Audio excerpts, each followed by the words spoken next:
What is up, guys? It's John here on another beautiful sunny afternoon on the Sunshine Coast in Queensland in Australia, and coming to you a bit later in the day here today. Had a lot on today, but getting into it now.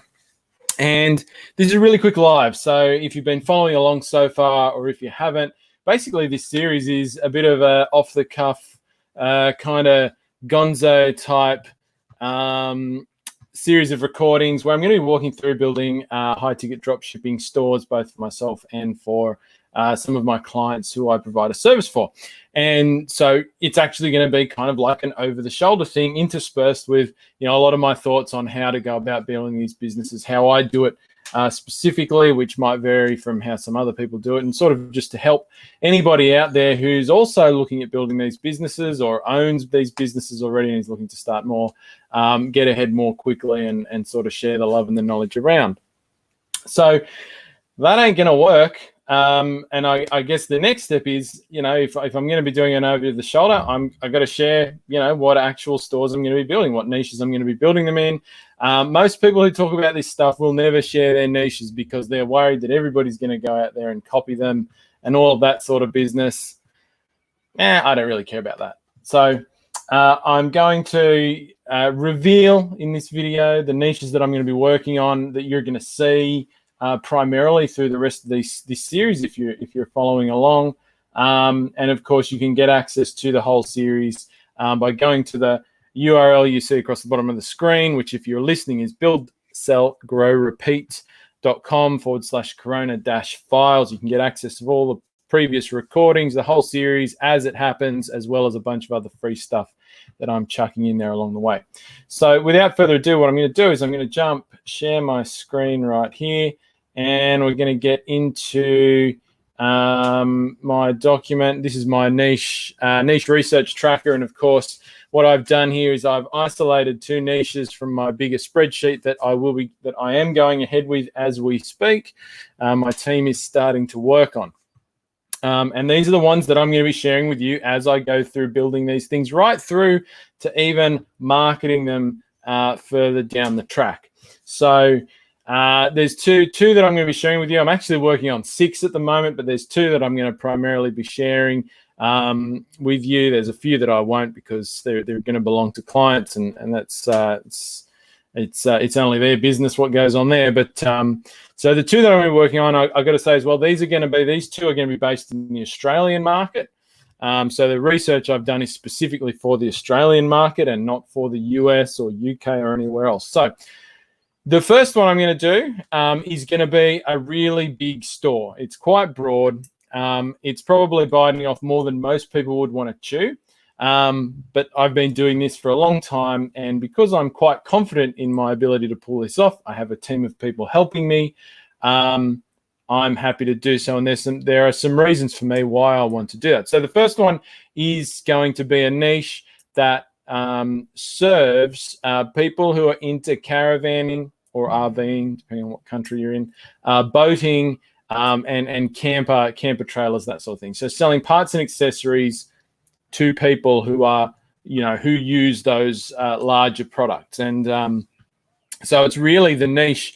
If you saw my niche, earlier niche research videos, you will have noticed that when I think of the niche, I think of the person first and who I'm going to serve, and then the product. So this is I'm actually in my target market. I'm into things like getting out in caravans, boating, getting out on the river, going exploring, all this sort of stuff, right? So I'm in my market. I understand it, and I know that while this may look like potentially 3, 4, probably even more separate niches, which it absolutely could be, there's a lot of crossover.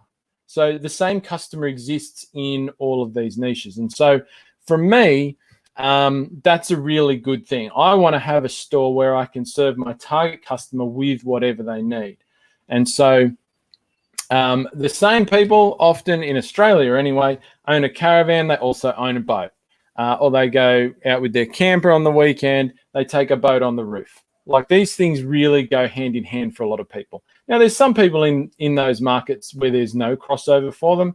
That's okay. That's not going to detract from the business. So you can see the thought process I've gone through there with, you know, the criteria that I look at for my niches. And if this is all vague to you or a bit foreign, go back and watch one of my previous lives where I walk through the criteria that I'm looking for in a niche to do high ticket dropshipping in.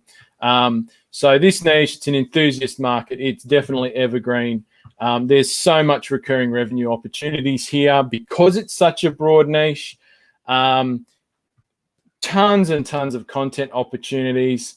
The competition is not insignificant because I'm biting off quite a few separate kind of niches here. There is competition in each of those, but for me, there's no purely online retailer that serves all of them at the same time. And that's part of where I personally feel the opportunity for me.